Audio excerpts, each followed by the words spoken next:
চম্পকনগর থেকে চিকিৎসা করতে এসে আগরতলা জিপিপি হাসপাতালে আসা এক মহিলার ব্যাগ ছিনতাই।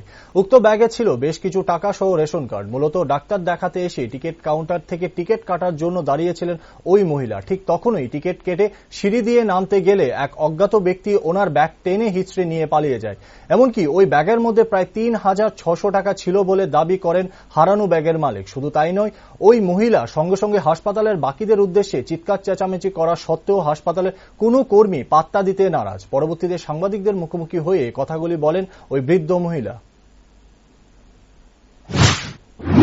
ঘটনাটা আমি দিকে গেছি, ম্যাডাম কোন জায়গাতে আসতে করে উপরে ওই স্লিপ কাটটা ডাক্তার দিয়েছি, ডাক্তার বলছে টিকিট কাউন্টারের সামনে। এদিকে উপরে। আচ্ছা, তারপর কি? ম্যাডাম কোন জায়গা রুগী দাঁড়ায় দিচ্ছি, ম্যাডাম কোন জায়গা তো এদিকে এদিকে ঘুরছি, ওর হট করে আমি সিঁড়িটা উঠতে লাগছি, আমার হাতের থেকে টান দিয়ে লুইয়েছে। ব্যাগ নিছে গা? কে নিছে? ৩,৬০০ টাকা। কে নিছে? লোকটা ছিলাম না তো, এরকম চিঠি বাজে সময় রাখছে, আমরা দৌড়ে দাঁড়াইছি। ওইটা হস না, আমি দৌড়ে দাঁড়াইছি।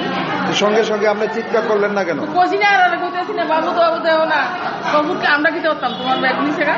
কত টাকা আসলো ব্যাগে? ৩,৬০০। জীবিতে কি কারণে আইছে? ওই যে